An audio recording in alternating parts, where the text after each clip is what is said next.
പാലക്കാട് അത്രയും പ്രധാനപ്പെട്ട ഒരു തെരഞ്ഞെടുപ്പാണ്. ഒരു സെക്കുലർ വോട്ട് പോലും പോൾ ചെയ്യപ്പെടാതെ പോകില്ല. എല്ലാ സെക്കുലർ വോട്ടുകളും പോൾ ചെയ്യപ്പെടും. കാരണം വർഗീയതയ്ക്കെതിരായിട്ടുള്ളൊരു വലിയ മത്സരം നടക്കുന്നു. മാത്രമല്ല ആ വർഗീയതയ്ക്ക് വേണ്ടിയിട്ട് ഇവിടെ മൂന്നാം സ്ഥാനത്ത് നിൽക്കുന്ന പാർട്ടിയുടെ നേതാക്കന്മാർ നിലപാടെടുക്കുന്നു.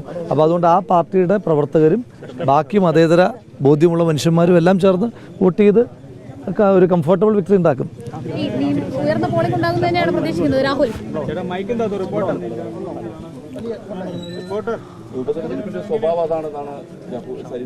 അതായത് പാലക്കാട്ടെ സിനാരിയോ വ്യത്യസ്തമാണ്.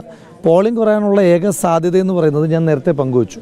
അത് ഇതിൻ്റെ കണക്ക് വരുമ്പോൾ വിശദമായിട്ട് പറയേണ്ടതാണ്. അതായത് BJPയുടെ സ്ട്രോങ് ഹോൾഡ് ബെൽറ്റുകളിൽ പോയപ്പോൾ അവിടുത്തെ ധാരാളം വോട്ടർമാർ ഞങ്ങൾ തവണ വോട്ട് ചെയ്യില്ല, ഞങ്ങൾക്ക് വോട്ട് ചെയ്യാൻ കാരണമില്ല, BJPക്ക് വോട്ട് ചെയ്യാൻ കാരണമില്ല എന്ന് പറയുന്നുണ്ട്. അപ്പം BJPക്ക് മാത്രം വോട്ട് ചെയ്തുകൊണ്ടിരിക്കുന്ന ആളുകളുണ്ടല്ലോ, അവർ വേറൊരു പാർട്ടിക്കും കൊടുക്കാൻ കഴിയാത്തത്ര ഹാർഡ് കോർ ആയിട്ടുള്ള BJPക്കാർ. അപ്പോൾ അങ്ങനെ കുറഞ്ഞാൽ മാത്രമേ പോളിംഗ് കുറയുള്ളൂ. ഞങ്ങളുടെ പോളിംഗ് വളരെ കൃത്യമായിട്ടുണ്ടാവും. ഞങ്ങളുടെ പോളിംഗ് എന്ന് പറയുമ്പോൾ ഞങ്ങൾ സെക്കുലർ സ്പേസിലെ മുഴുവൻ വോട്ട് കൃത്യമായി പോൾ ചെയ്യും. പൊതുവായ പോളിംഗ് വർധന ഉണ്ടാവില്ല എന്നാണ്. പൊതുവായ പോളിംഗ് വർധനവ് ഇപ്പം എല്ലാ പാർട്ടിയുടെയും ആളുകൾ വന്ന് വോട്ട് ചെയ്യുമ്പോഴാണല്ലോ പോളിംഗ് വരിക. ഞങ്ങളുടെ വോട്ട് കൃത്യമായി പോൾ ചെയ്യപ്പെടും. ഞങ്ങൾ എന്ന് പറയുന്നത് നമ്മൾ സെക്കുലർ വോട്ടുകൾ കൃത്യമായി പോൾ ചെയ്യപ്പെടും. ബാക്കിയുള്ള ആളുകളുടെ കാര്യം അത് അവരോട് തന്നെ വലിയ വിയോജിപ്പുകളൊക്കെ ഉണ്ടല്ലോ, നിങ്ങൾക്കൊക്കെ അറിയുന്ന കാര്യങ്ങൾ തന്നെയാണ്. അങ്ങനെ രാഷ്ട്രീയം ഇപ്പോൾ പറയുന്നില്ല. അങ്ങനെയാണെങ്കിൽ മാത്രമേ അവർക്ക് അവരുടെ വോട്ടുകൾ പോൾ ചെയ്യിക്കാൻ പറ്റുന്നില്ല എങ്കിൽ മാത്രമാണ് പോളിംഗ് കുറയുക. അതിൽ അതെ നീണ്ട ക്യൂ കാണുമ്പോൾ തന്നെ നമുക്ക് കോൺഫിഡൻസ് കൂടുകയല്ലേ. ഇത് വികസനമാണോ വിവാദമാണോ, ഏതായിരിക്കും രാഹുൽ പ്രതീക്ഷിക്കുന്നത്? തെരഞ്ഞെടുപ്പ് വോട്ടർമാരെ സ്വാധീനിക്കും, ജനങ്ങളെ സ്വാധീനിക്കുക വികസനമാണ്. അനാവശ്യമായി വിവാദം ഉണ്ടാക്കിയിട്ട് അവരുടെ ചർച്ചകളെ മാറ്റിയതും അവരെ വളരെ വലിയ രീതിയിൽ സ്വാധീനിക്കും. അപ്പോൾ അതുകൊണ്ട് രണ്ടിനും കൂടെ ചേർത്ത് ഉള്ള വോട്ട്. വികസനത്തിൽ തുറന്ന ചർച്ചയ്ക്ക് രാഹുൽ തയ്യാറായില്ല എന്നതാണ് സരിൻ തുടർച്ചയായി വെല്ലുവിളിച്ച് ചോദിച്ചായിരുന്നു. ഒരു വികസനത്തിൽ ഒരു ഓപ്പൺ ഫോറം ഒന്നിച്ച് ചർച്ച ചെയ്യാൻ തയ്യാറുണ്ട്. പക്ഷെ അവസാന നിമിഷം വരെ രാഹുൽ അത് അതെ എനിക്ക് സംവാദമൊന്നും ചെയ്യാൻ അറിയാൻ പാടില്ലാത്ത ആളായതുകൊണ്ട് ഇല്ല, ഒരു പൊതുസംവാദത്തിന് രാഹുൽ വന്നില്ല. അതാണ് പൊതുസംവാദത്തിന് ആരും ക്ഷണിച്ചില്ല. ആരെ ക്ഷണിച്ചത്? എന്നെ ആകെ സംവാദത്തിന് ക്ഷണിച്ചത് പ്രസ് ക്ലബ്ബാണ് അല്ലേ. ഞാൻ പറയുന്നത് തെരഞ്ഞെടുപ്പ് എടുക്കുമ്പോഴെങ്കിലും നമ്മൾ സത്യം, തെരഞ്ഞെടുപ്പ് അടുക്കുമ്പോൾ അതുവരെ പറയാത്തൊരു തെരഞ്ഞെടുപ്പ് അടുക്കുമ്പോഴെങ്കിലും സത്യം പറയണം. ഞാനെപ്പോഴും സത്യം മാത്രം പറയുന്നത്. തുറന്ന സംവാദത്തിന് വെച്ച ഒരു വേദി നിങ്ങൾ പറയൂ. ഏതെങ്കിലും ഒരു മാധ്യമ സ്ഥാപനം ഒരു തുറന്ന സംവാദം നമുക്ക് എന്നാൽ കൈരളി പോലും വെച്ചില്ല. കൈരളി വെച്ചിരുന്നെങ്കിൽ ഞാൻ വന്നേനല്ലോ. നമുക്കൊരു തുറന്ന സംവാദം നടത്താം എന്ന് പറഞ്ഞിട്ട് നിങ്ങളാരും ചർച്ച വെച്ചില്ല. ആകെ ചർച്ച വെച്ചതാരാണ്? മീറ്റ് ദ കാൻഡിഡേറ്റ് എന്ന് പറഞ്ഞ് പ്രസ് ക്ലബ്ബുകാർ മാത്രമാണ് വെച്ചത്. എനിക്ക് സംവാദം ചെയ്യാൻ അങ്ങനെ പ്രയാസമൊന്നുമില്ലല്ലോ. കാരണം ഒന്ന് പാലക്കാടുമായിട്ട് ബന്ധപ്പെട്ടിട്ട് വികസനത്തിൻ്റെ കാര്യത്തിൽ നമുക്ക് ഇപ്പോൾ വേണമെങ്കിലും നടത്താമല്ലോ. ഇപ്പോൾ അങ്ങ് സ്വാഭാവികമായിട്ട് ഒരു പ്രതിനിധിയായിട്ട് തന്നെ എന്നോട് ചോദ്യം ചോദിച്ചുള്ളൂ. ഏത് ചോദ്യത്തിന് വേണമെങ്കിലും വികസനമായിട്ട് ബന്ധപ്പെട്ട് നമുക്ക് മറുപടി പറയാം. അപ്പോൾ അങ്ങനെ ഞാൻ പറയുന്നത് ഇങ്ങനെ തെരഞ്ഞെടുപ്പാണെന്ന് പറഞ്ഞ് നമുക്ക് എന്ത് കള്ളവും പറയരുത്. ആരാണെന്ന് പറയത് നിങ്ങൾ ഏതെങ്കിലും ഇപ്പോൾ ഇത്രയും എല്ലാ മാധ്യമ സ്ഥാപനമല്ലേ, മാധ്യമ സ്ഥാപനങ്ങളാണല്ലോ സാധാരണ. ഇപ്പോൾ അല്ല UDF അല്ലല്ലോ ചർച്ച വെക്കണ്ടേ, ആണോ?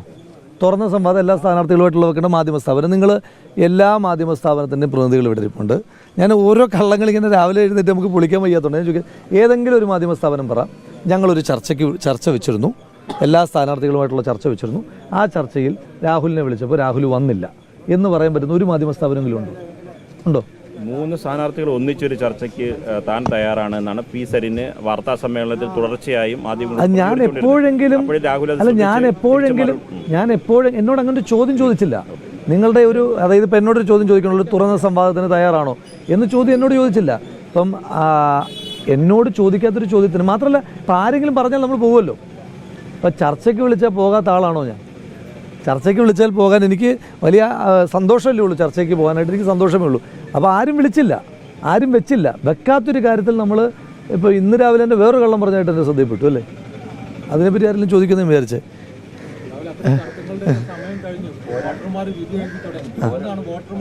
വോട്ടർമാരോട് ഞാൻ പറഞ്ഞുകൊണ്ടിരിക്കുന്നതും ഇത്തരത്തിൽ, അതായത് ഒന്നും പറയാനില്ലാത്തവരെന്തെങ്കിലും പറയുന്നതല്ല. ഒരുപാട് പറയാനുള്ളവർ പറഞ്ഞുകൊണ്ടിരിക്കുന്നത് തന്നെയാണ് അവർ കേൾക്കുന്നത്. അവരെ ബാധിക്കുന്ന ഒരുപാട് വിഷയമുണ്ട്. ഇനിയിപ്പോൾ പാലക്കാട്ടെ ജനങ്ങളുടെ വികസന സംവാദം തന്നെയല്ലേ ഇപ്പോൾ നടക്കുന്നത് അല്ലേ? തർക്കമുണ്ടോ കരുതി? തെരഞ്ഞെടുപ്പെന്ന് പറയുന്ന ഒരു സംവാദമാണ്. അതിൽ നിന്നും ആരും മാറിയിട്ടില്ല. തെരഞ്ഞെടുപ്പെന്ന് പറയുന്ന ജനങ്ങൾ സംവാദം നടത്തുകയാണ്. നമ്മൾ ഓരോരുത്തരും ഓരോ രാഷ്ട്രീയം വെച്ചു, നമ്മുടെ നിലപാടുകൾ വെച്ചു, നമ്മുടെ വികസനം വെച്ചു, അവർ വിവാദം വെച്ചു. ഇതെല്ലാം വെച്ചപ്പം ഏതിനെ ചൂസ് ചെയ്യണം എന്നുള്ള ജനങ്ങളുടെ തീരുമാനം നടന്നുകൊണ്ടിരിക്കുകയാണ്. അപ്പോൾ അതുകൊണ്ടാണ് പറഞ്ഞത്, ഒന്നും പറയാനില്ലെങ്കിൽ എന്തെങ്കിലും പറയുന്ന പരിപാടി അവസാനിപ്പിക്കും. ഈ പോളിംഗ് ശതമാനം കൂടിയാലും കുറഞ്ഞാലും UDF അത് ബാധിക്കില്ല. കാരണം UDFന്റെ വോട്ടുകൾ ഉറപ്പായിട്ടും ഉണ്ടാകും. പോളിംഗ് ശതമാനം കുറഞ്ഞാൽ UDFന്റെ ഭൂരിപക്ഷം കാര്യമായി കൂടും. അത് പിന്നെ ഇങ്ങനെ തന്നെ മൊത്തത്തിൽ തന്നെ കൊടുക്കണം കേട്ടോ, അല്ലെങ്കിൽ മറ്റേ പെട്രോൾ വില സിദ്ധാന്തം പോലെ ആയിപ്പോവും. പോളിംഗ് ശതമാനം കുറഞ്ഞാൽ UDFന്റെ ഭൂരിപക്ഷം വളരെ ഉയർന്നതായിരിക്കും. കാരണം ഞങ്ങളുടെ വോട്ടുകൾ ഇപ്പോൾ പോളിംഗ് ശതമാനം കൂടിയാലും കുറഞ്ഞാലും ഞങ്ങളുടെ വോട്ടുകൾ ഉറപ്പായിട്ടും പോൾ ചെയ്യപ്പെടും. ഒരു വോട്ട് പോലും കുറയാതെ പോൾ ചെയ്യപ്പെടും. അപ്പം പോളിംഗ് ശതമാനം കുറയുക എന്ന് പറഞ്ഞാൽ മറ്റുള്ളവരുടെ കുറയുക എന്നാണ്. അപ്പോൾ സ്വാഭാവികമായിട്ട് ഭൂരിപക്ഷം വളരെ കൂടും. ഇനി പോളിംഗ് ശതമാനം ഉയർന്നാലും ഞങ്ങൾക്ക് വളരെ കംഫർട്ടബിൾ ആയിട്ടുള്ള വിജയം. ഭൂരിപക്ഷം എത്ര പ്രതീക്ഷിക്കുന്നത്? ഞാൻ നമ്പർ പറയുന്നില്ല, ഞാനൊരു കാൻഡിഡേറ്റ് ആയതുകൊണ്ട് നമ്പർ പറയുന്നില്ല. പിന്നെ ഇപ്പം ഈ തെരഞ്ഞെടുപ്പിൻ്റെ ഭാഗമായി നിന്നൊരു സംഘടനാ പ്രവർത്തനം എന്നല്ല എൻ്റെ മനസ്സിൽ നമ്പറുണ്ട്. ആ നമ്പർ എന്തായാലും പാലക്കാടിൻ്റെ മോശപ്പെട്ട നമ്പരല്ല.